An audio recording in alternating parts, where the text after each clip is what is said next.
You are listening to the Real Faith Stories Podcast, interviews with people who chose to boldly follow their faith. I'm your host, Brian Robinson. Now, let's meet our guest and hear their story.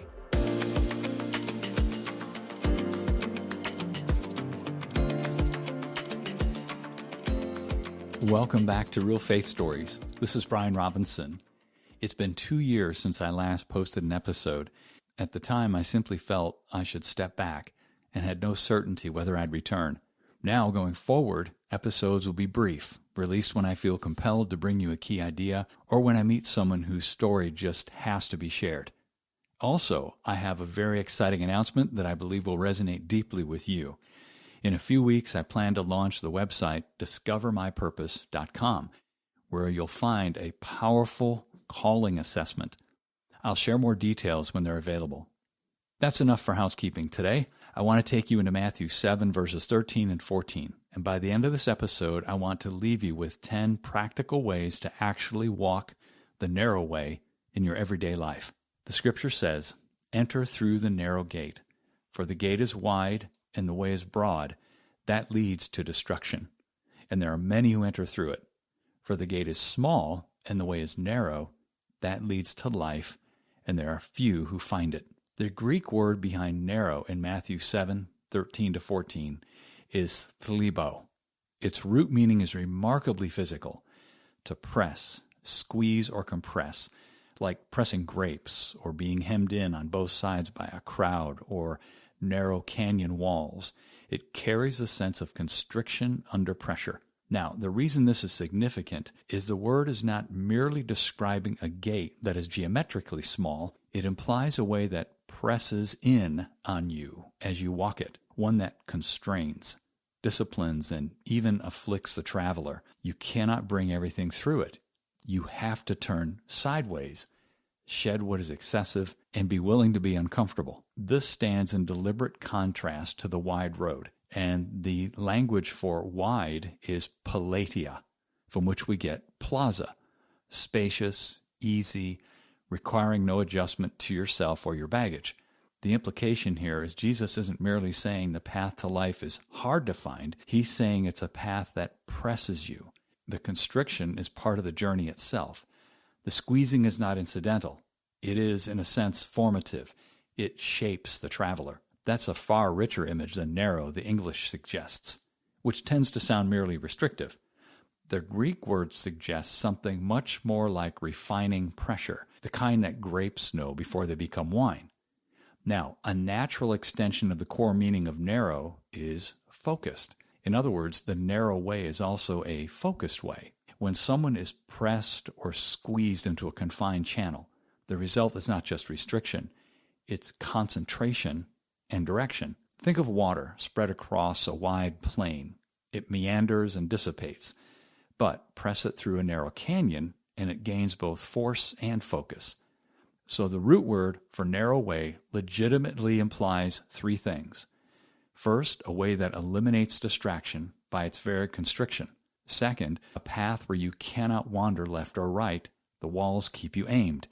And third, a journey that demands singular attention rather than divided allegiance.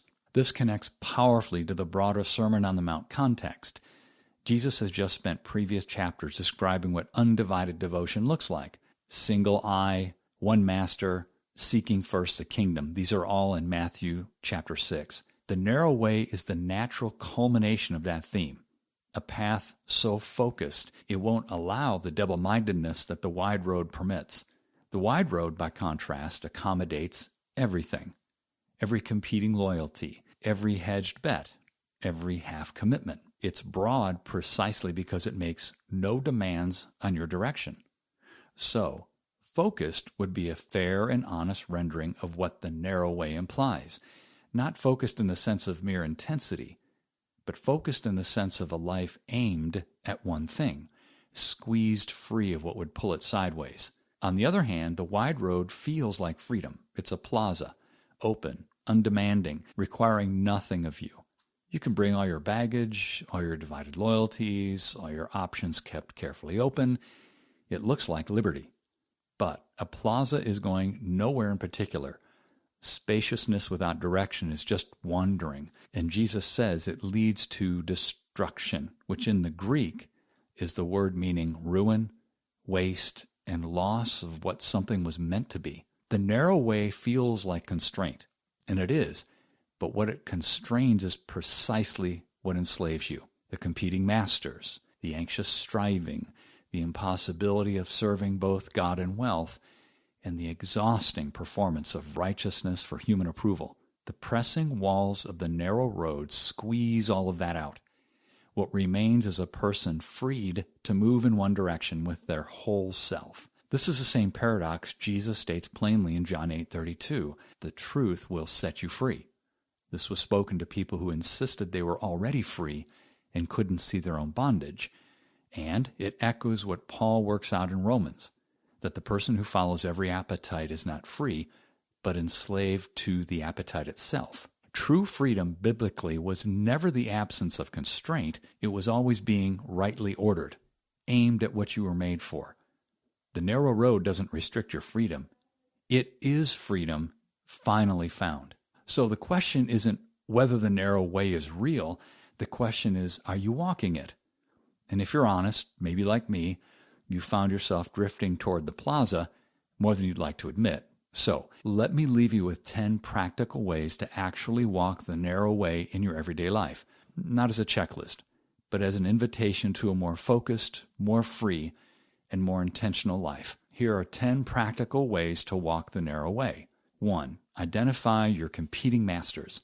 Write down the 2 or 3 things that most divide your attention and allegiance. Name them honestly. 2. Audit your baggage. Ask yourself, what am I carrying that won't fit through a narrow gate? Commitments, habits, relationships, or appetites that demand more than they should. 3. Practicing the single eye. Each morning, before the day fragments your attention, ask one question. What is the one thing I am meant to do today that matters most eternally? 4. Reframe constraint as formation. When you feel the walls pressing in, a difficult season, a closed door, an unwanted limitation, ask what it might be squeezing out of you rather than what it's taking from you. 5. Locate where you are wandering. The wide road is characterized by directionlessness. Where in your life are you moving but not aimed? Busy but not focused? 6. Memorize Matthew 6:33. Seek first the kingdom. Let it become the orienting question for every decision point. 7. Find one appetite to submit. Not all of them at once, just one. Practice the freedom that comes from telling one thing no that has been telling you what to do. 8.